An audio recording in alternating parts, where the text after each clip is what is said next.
What's good, everybody? It's the Clown with Cap Show. NCAA March Madness is finally here today. I love it. I think it's so amazing to me because you have a Cinderella story to go up against a big-time school like a David versus Goliath. That's why I love March Madness, and we love the upsets. We want to see the underdog win. We want to see him run all the way. And we remember last year, back in 2022, we remember the Cinderella story was St. Peter's. Yes, it was the first time a 15th seed ran it all the way to the Elite Eight, which is crazy, right? And St. Peter's, that team, they beat Kentucky and Purdue, which is sad, right? Purdue from Indiana, but, looking at upset teams, man, shout out to St. Peter's last year. Obviously, they're not in the tournament this year, but there's going to also be another upset, another Cinderella story where we're all looking back and saying, wow, why did I pick this team to win it? Why did I pick this team to go all the way to the Elite Eight or even the Final Four? But upsets do happen. We remember all the way back, I think this was like in 2006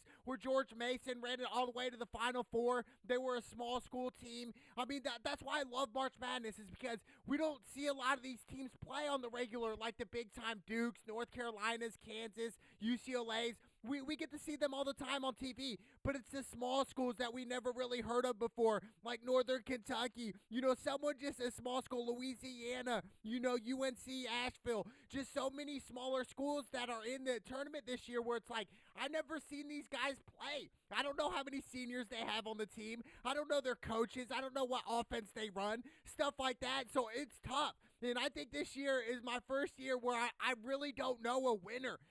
Yes, Houston is the number one seed, which is crazy. Same thing with Alabama. Houston and Alabama normally are never number one seeds, except this is a different year. Then you have Kansas, which is the number one seed. They won it last year. And then Purdue. And I think Purdue, Coach Matt Painter, this is a huge year for them. I grew up about 5 minutes away from Coach Painter. I like him. I think he's a great coach. My whole thing is with the Purdue Boilermakers and Coach Painter is, can you guys get over the hump? Can you guys go to the Final Four this year? Can you go to the national championship and ultimately win a championship? They have the talent. They have the size. I just think for Purdue, I don't want to see them lose. I really don't. This is their year. If they want to run it all the way and win a national championship for the Purdue Boilermakers, which a lot of people love Purdue, right? Me being from Indiana, I do like Purdue, but I'm normally an Indiana Hoosier fan.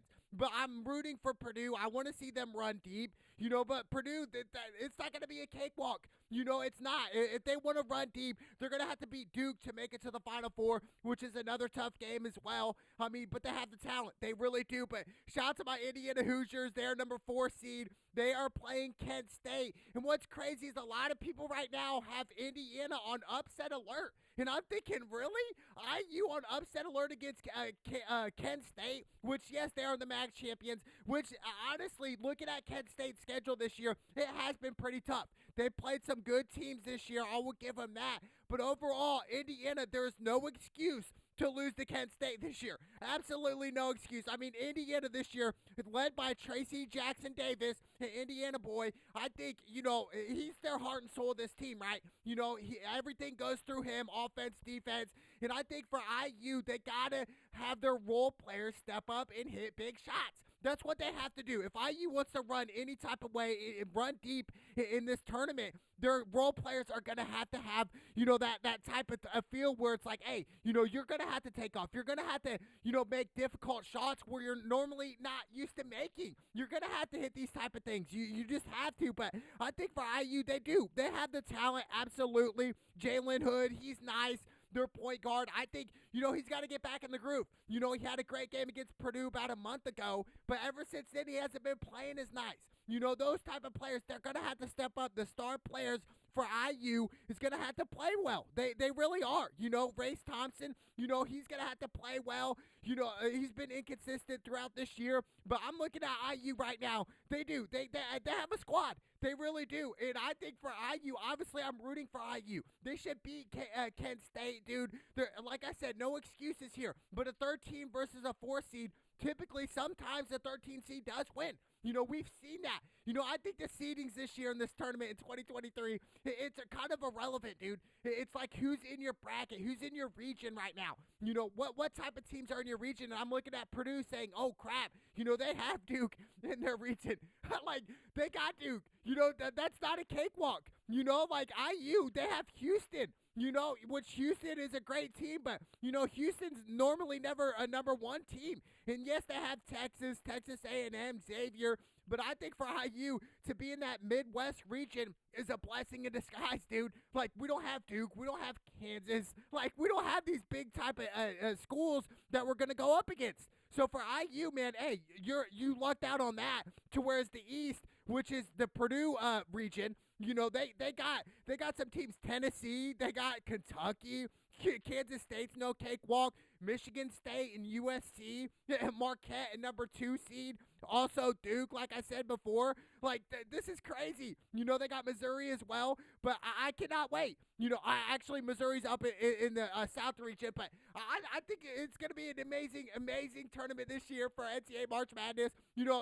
Shout out to Missouri. My dad graduated from Missouri, so I'm going to root for Missouri. They play Utah State, and if they win, they're going to have to play Arizona, which is going to be a tough game, right? And I remember Missouri. This was back in 2012. This was a huge upset alert game. Missouri was a number 2 seed versus Norfolk State, and they were a 15 seed, and they got upset. I remember watching that game, and I had Missouri going to the Final Four that year. That year, Missouri was probably the best they've ever been, and they lost to a 15 seed the opening round.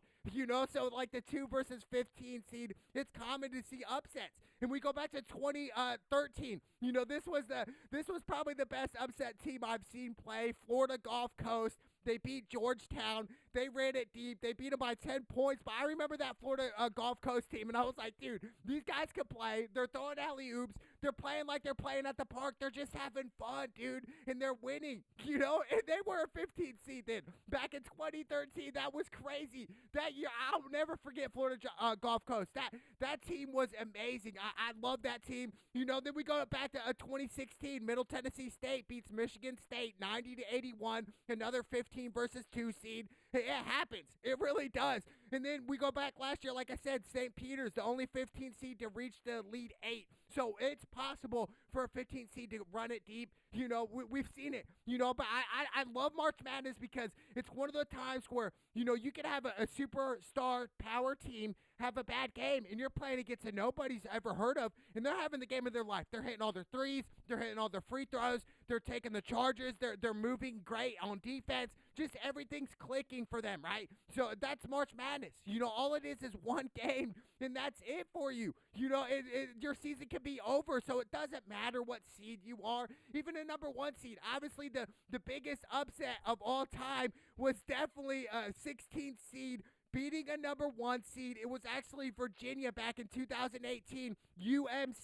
UMBC beats Virginia by 20 points, a 16 seed versus the number 1 seed. That's crazy, right? We just never see that. And that's the only time a 16 seed has beat a number 1 seed. Shout out to UMBC. What a time. And I remember watching that game as well. I think they were yellow and black. They were hitting all their threes. That's what it takes. Some teams live and die by the 3. And to live by the 3, you're going to have to hit them. And that's why I recall back to my Indiana Hoosiers this year. They're going to have to hit their open shots. They're going to have to. Tracy Jackson's going to have to score 20 plus, 10 plus boards a game, a double-double every single game if IU wants to go to the Final Four. If they want to go to the championship game, they're going to have to play every single game like it's a championship game. So I think the talent is there for sure. But that's definitely the biggest upset of all time. A 16 versus a number 1. That's the first time it ever happened back in 2018. And that's even unheard of. I never thought I'd see the day, right? Nobody really thought that a 16 seed could ever even have a chance versus a number 1 seed, but it happens. But this year, I do think all the number 1 seeds will win their first game. Absolutely. I'm looking at Purdue, and I'm a big question mark on them because obviously they're the number 1 seed. A lot of pressure's on them. A lot of pressure's on Purdue. I mean, they were number 1 in the country back in December this year and last year. And at that time, I was thinking, it doesn't matter as long as you get in the tournament. We see some of these small school teams get in this tournament, and it's just like how. You got UCSB. versus Baylor. I never heard of UCSB. Like some of these teams that could really win. And then you got Vermont versus Marquette. If 15 versus the 2 seed, that could be an upset alert game. Vermont could hit their shots. There's just so much. And then you got Drake, Miami. You got Grand Canyon versus Gonzaga against all odds. Even though a lot of people are picking Gonzaga to run deep this year, to go super deep, which makes sense. They got Timmy. They got some star players, and that makes sense to me. It makes sense that Gonzaga can run it all the way. I would have them in one bracket to where I'd run it all the way. But this is a weird year because this is the first year where I didn't fill out a bracket because I don't know who's gonna win. I'm gonna be straight up. I don't know. Obviously I'm rooting for Indiana to go all the way. They have a 1% chance of winning the national championship. 1%. That is crazy, right? But I just think looking at it, dude, it's just so many different games and teams. Montana State versus Kansas State, 14 versus a 3. Then you got FAU versus Memphis, and 9 versus the 8. I think those are the toughest games to pick. The 9 versus the 8 and the 10 versus the 7. Those are the toughest games in the tournament where some of those are literally coin flips. It's just like, who you going to pick? Especially the 10 versus the 7. That's tough. 9 versus the 8. Those are the toughest games. They really are because it's one of those games where they have similar records. They play similar styles, and it's really the matchup. Who's going to play better in the moment? Who's going to make the big shots come down the stretch? Who's going to feel the pressure, late in the second half with 2 minutes to go and you're down by 2 and you take up a bad shot? What are these things? There's a difference between good teams and championship caliber teams here. And I think a lot of teams right now are good. But are they going to win a championship? Can they get over the hump? Can they defend, for 40-plus minutes? Can they go in overtime and not be fatigued and tired out? But a lot of people are also picking Alabama to run it deep. I mean, they have the athletes to do it, absolutely. But I just think, looking at it, man, I'm going to go out on a limb and say IU. But, other than IU, I definitely like Gonzaga. I like Gonzaga because they're a 3 seed this year, which I'm surprised. I thought Gonzaga would be a 2 seed at worst. If not a number 1 seed this year. But, for Gonzaga to be a 3 seed, I think, Gonzaga could really run it. So that'll be probably my upset. Even though I don't think they're an upset team, they're a 3 seed. I think they can run it all the way. I do. I think they got the athletes, they got the team, and they got the composure and just the way they play together. You can tell that they played together for a long time. So I would definitely say Gonzaga to run it deep, to go at least to the Final Four. I really believe that, but there's so many different teams out there. You got Charleston versus San Diego State with 12 versus a 5, Princeton versus Arizona. And I remember Princeton years ago, I think this was 5 or 6 years ago, they upset Duke, I believe it was, in the NCAA tournament. I really do. So I think, there's chances here. And I do think there's going to be upset games. That's why I love March Madness because, you got the small schools and the upset teams where they beat the big names. And I love that. That's why I think, the nation loves March Madness because you get to see the small fry, go against the big dog here and really beat them. You got the little dog versus the big dog. Who's going to win here? You got North Carolina. You got all these big school names, right? Alabama, Arizona, Duke, Texas, and then they're going against a team like Princeton, for example, Charleston, Texas A&M, CC, what the heck? Howard versus Kansas, a 16 versus a 1 seed. There's just so much, right? It's insane, but I love March Madness, and that's what brings sports together. That's what brings people together, and that's why I love it, dude. I really do, but, I'm going to go out on a limb and say Gonzaga's going to win it, right now. Obviously, I don't know, dude. This is the first year where I'm just it's a big question mark to me. Where last year I had North Carolina, and I think it was North Carolina and Kansas, that all went all the way. But I'm just looking at it now where it's just I don't know. I'm not used to seeing Alabama and Houston as number 1 seeds, dude. I'm just not. If Alabama's getting in the tournament, they're normally a 10 seed, to be honest. And this year it's holy cow, they're a number 1 seed. This isn't football, dude. This is basketball. This is straight up basketball. So I love it. But obviously, I'm going to root for Purdue and Indiana, which they do. They have a shot to meet each other at the end. But, obviously it's a long shot. It's tough. It's tough because each game is different, and you can have a bad game, and that's it, and your season's over, and that's it. Especially if you're a senior, that's it, dude. You're probably most likely never going to play again. A lot of these guys that are playing in D1 right now, that's it. A lot of these guys aren't going to make it to the league, and if they happen to, advance, they're going to play overseas for a couple years. But, to make it to the NBA, man, it's tough. And a lot of these guys are not going to make it to the league. So, a lot of these guys, they realize, look, dude, this is the end for me. This is the end for my basketball career. I'm never going to play basketball again in my life after this, and the tears are going to hit, especially if you're going to lose. So, obviously, if you're a senior right now in the NCAA tournament, you're thinking, dude, like, this is it for me. Like, I'm probably not going to make it to the NBA, like, straight up. That's the reality of it. So, I think for the seniors out there, make it the most. Each game is a championship game. That's what the mentality you have to run deep. And I think that's the mentality that they had last year. St. Peter's had, a 15th seed. They ran it to the Elite Eight. The only 15th seed to ever do that. And I think the mentality of St. Peter's is what it was. It was, hey, every game is a championship game. Every single possession is a championship game. We take it one by one, step by step, and they ran it deep. So I think every team has the capability of running it deep. Absolutely. Now, which teams are going to be separated from the pack? What's going to separate you? But I would love to see, obviously these number one teams. But I don't think all the number one seeds this year are going to make it to the Final Four, which is common to pick all the number one seeds to make it to the Final Four. But the only number one seeds I see making it to the Final Four are definitely Kansas or Purdue. Those two teams. I don't see Alabama or Houston making it. I really don't. I can see IU beating you. I really can. I can see IU beating Houston. I really can. We had the formula. We had the blueprint. No, there's nothing different than Indiana basketball. There's just nothing. I can't really explain to you what the difference is, but I just think the main difference is the heart, the ambition, the commitment, just the whole culture of Indiana basketball. It's not like anywhere else. It isn't.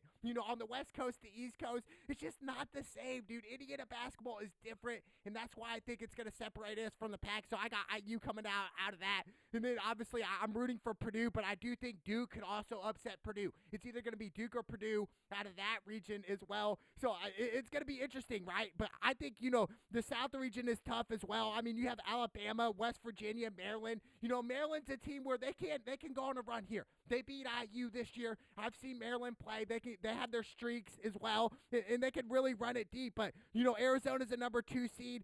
I'm just thinking that the South region is probably the easiest region of them all. They really are. That's my opinion on it. But Midwest, I got IU coming out. And then the West, this is tough as well. You got UCLA, TCU, but I got Gonzaga coming out there. So I got IU versus Gonzaga in the Final Four. And then either Purdue or Duke coming out of the East. And then coming out of the South is definitely a toss-up. I'd love to see, Alabama run it. But honestly, I can go out on a limb and say, you know what, Virginia. I could see Virginia running it to the Final Four this year. I really can. So that's my Final Four picks. And then obviously, a great championship game would be Purdue versus IU. Indiana teams versus Indiana teams. That'd be great. That'd be a Cinderella story, but it's a long shot. But I definitely overall, I love Gonzaga. Where they're at, I really do. They're in the West region. So I love Gonzaga. I really do. I think Gonzaga's going to come out of that, even though Kansas is in that region as well, in UCLA. But I think Gonzaga has the better team out of that West region. I really do. So I'm going Gonzaga to run it to the Final Four this year. You guys mark my words. It's March Madness, baby. It's the Clown with Cab show. Let's go!